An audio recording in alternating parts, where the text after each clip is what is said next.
التغيير دائما في الرؤيات ديال التغيير اللي داخل فيه المجتمع المدني، ولكن خاصه مع موضوع ديال الانتقال الطاقي هو التفعيل ديال السياسات التشاركيه في مجال يعني هذا، لان هذا هو الاساسي لا في الشعار لا في العنوان المشروع ولا ايضا في المخرجات ديال كاع النقاشات. Aujourd'hui, nous avons organisé notre événement de clôture, la clôture du projet pour une transition énergétique propre et participative au Maroc, qui a pour objet de créer un think tank composé de la société civile, des médias, des élus, secteur privé, secteur public et universités. Alors ces composantes se sont réunies 4 fois, à 4 reprises, lors d'ateliers de production, et nous avons maintenant un mémorandum à soumettre au chef du gouvernement qui explique nos doléances et aussi nos propositions en ce qui concerne la transition énergétique telle que le citoyen l'aperçoit, c'est-à-dire une transition qui doit être juste, propre et qui a été produite de manière participative. Il faut tout d'abord reconnaître que l'arsenal juridique marocain, il est riche, il est costaud, il aborde la majorité des sujets, la majorité des problèmes, que ce soit au niveau physique, naturel ou humain, c'est parfait. Sauf que tous ces textes de loi, des fois, ils ne trouvent pas la facilité pour qu'ils soient appliqués sur le terrain, et ce, pour un certain nombre de raisons.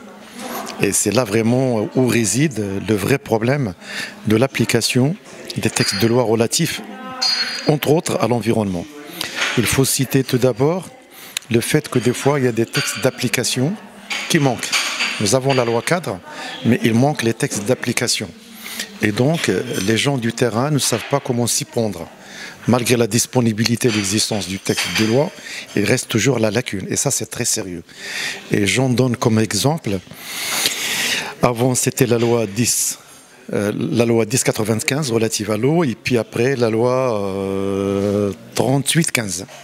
Donc c'est la loi qui met en organisation la police de l'eau pour le contrôle de la qualité de l'environnement. Donc les textes d'application. De deux, ça revient à nous, citoyens, quand on a une responsabilité, on n'assume pas vraiment la responsabilité comme elle se doit. C'est que si bien qu'on ait plus ou moins les moyens, on est payé pour faire ça, on ne fait pas le travail comme il le faut. Donc on est des fois très souple au point qu'on laisse passer. Au début, on se dit c'est facile, c'est simple, c'est petit, mais par la suite, quand ça se cumule, quand ça grandit, ça devient vraiment un handicap pour le développement. En troisième lieu, il y a tout de même la continuité de l'esprit tribal marocain. Je suis d'une tribu donnée, je suis d'un parti politique donné, d'un syndicat donné, d'un quartier donné, et donc tous ceux qui sont les miens, qui m'appartiennent, ils ont raison, même quand ils ont tort. Et là, on ferme les yeux sur un certain nombre de suivi, de contrôle, d'évaluation, uniquement parce que la personne en charge m'appartient. Ou bien nous les deux, on appartient au même clan. Et là, ça continue de compliquer. Et il me semble aussi que, on peut le dire à haute voix, c'est que des gens qui, une fois finir leur mandat, ils ne déposent pas le bilan. C'est des gens qui ne donnent pas le bilan.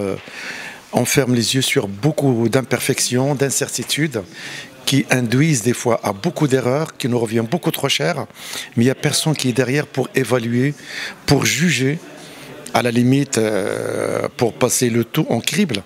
Et je parle des responsables, des petits, des moyens et des grands. Donc là, il me semble, parmi les plus grands traits qui font que, si bien que la disponibilité de la loi, elle est là.